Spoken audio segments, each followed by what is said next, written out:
to me, as a neuroscientist, I came to realize, especially after my coma, what an incredible trick of smoke and mirrors it is that people believe that the brain creates consciousness and that the material world is all that exists. I mentioned a little while ago how quantum physics is so important, how it really is almost now to a point where there's no denying that idealism, that is the notion that the entire universe is mental, is really the way it works. And this is an idea that's not so foreign to physics at all. Through those deep mysteries of quantum mechanics, has been having to repaint how we look at the nature of reality and of human existence. Somehow there's a form of information transfer. It obviously shows that memory is not stored primarily in the brain, because between lifetimes there's no brain to serve as a bridge. And in fact, what I came to realize after my own journey, because of the nature of my meningitis and how effectively it took down my neocortex, which is where, as a neuroscientist, I would have told you those memories must be stored. Well, in my own journey, those memories got ripped away. And initially, in the weeks and months after coma, I thought, well, of course I was amnesic while I was in coma. I didn't remember, I had no words or language. I didn't remember anything about Eben Alexander's life. None of my religious beliefs. I had no notion of any of the personal memories. Every bit of that was gone. So initially, of course, coming back to this world, hearing how ill I'd been and how much damage had been done to my neocortex, I thought it made sense that I was totally amnesic. But the interesting thing is how those memories came back.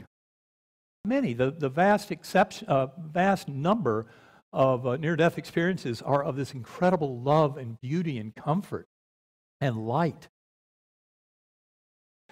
They didn't really care about the story. They were kind of like I was before my coma. They thought, well, I understand the theoretical aspects of materialism, and they don't allow for NDEs to be real or reincarnation to be real.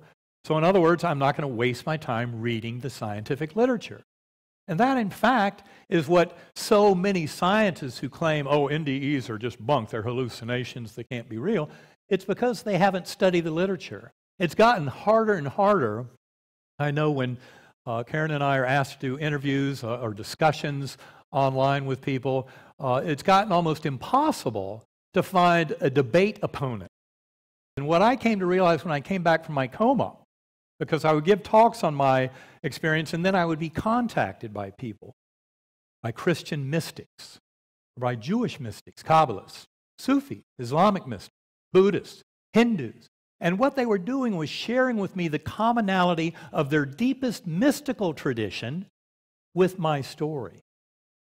And of course, by that time, I knew that that God force I had encountered.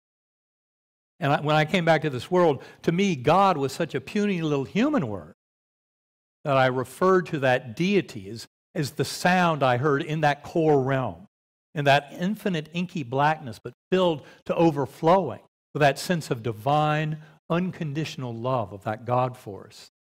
And what I heard there was a resonance in eternity and infinity. And that sound, as I brought it back to this world, was the sound of Om. So that's what I call that deity. That was a nice neutral word for me. And it was one that was a perfect description of that all-loving force at the core of the universe. The Life Review is a beautiful example of how the self is part of the Maya. The notion of self and boundaries of self in many ways are artificial. I've come to realize in this deep study of consciousness that it's really all about one mind, that we are all dreaming the dream of the one mind. We're all sharing this experience. And the boundaries of self, in many ways, are artificial. They kind of set up the stage setting. So you have the individual characters of the play thinking that they're isolated and interacting with each other. Now, in my journey, from that earthworm eye view, everything shifted when there came a slowly spinning white light. It was a fine, clear light that came towards me and opened up like a rip in the fabric of that ugly earthworm eye view realm and led into this brilliant gateway valley. It was ultra real, far more real than this world. In my particular journey in that beautiful Gateway Valley, as I said, there were many Earth-like features. I remember thousands of beings down below in the meadow dancing. Lots of joy and merriment, children playing and dogs jumping, and incredible festivities. And there were sparkling waterfalls into crystal blue pools. And all of this merriment was being fueled because up above were these swooping orbs of angelic choirs that I witnessed as these pure kind of ovals of golden energy, each one with a pure spiritual essence, leaving these sparkling golden trails against a blue-black velvety sky. And as they swarmed up above in these vast formations, they were emanating chants and anthems and hymns that would just thunder through me. Now, going back to that journey, that spinning melody of light with that perfect musical melody that came with it, opened to this ultra-real Gateway Valley. And it had lots of Earth-like features, lush vegetation everywhere, flowers, blossoms, buds, opening in these rich displays of colors beyond the rainbow. And this incredible tactile memory. As I said, in those realms you're not seeing with the eyes or hearing with the ears, you actually become huge swathes of that scene as part of the education. That's why it is so impossible to put it all into words. That death is not the end at all. In many ways, it is that liberation of the soul, reuniting with the souls of departed loved ones, going through that life review, planning that next incarnation. But it's always in a pattern of growth and learning, because this is what I would call soul school.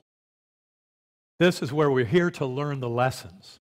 And that's why we don't have such ready access to all the knowledge of our higher souls that we have, for example, between lives or during profound meditation when the universe opens up to show us some of those deep and beautiful secrets about our connectedness with the universe and about our purpose. When I said a little while ago, the voice in your head is not your consciousness. That's the voice of your ego. And in meditation, it's very simple to put that little voice into timeout and start to realize, recover that memory of who we truly are. So when I say that first and foremost, we must love ourselves to truly love others and to truly love our enemy,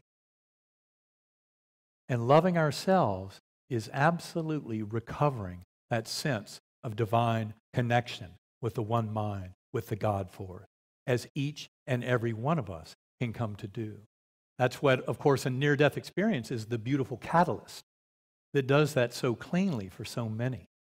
But NDEs are not just an awakening and a gift for those who have them, but because of groups like IANDS, and of course this is the big international group, but there are many local IANDS groups, and I encourage everyone to support your local IANDS groups. These are beautiful instruments, boots on the ground, out there in the community, to help people who have had NDEs.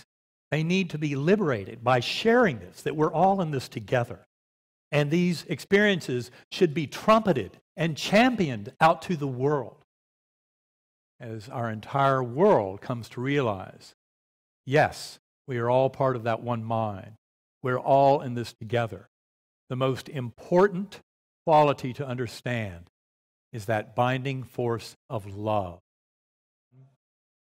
To me, the deepest scientific truth of my journey was that the fabric of the universe is bound together as a tapestry of unconditional love, where that love has infinite power to heal.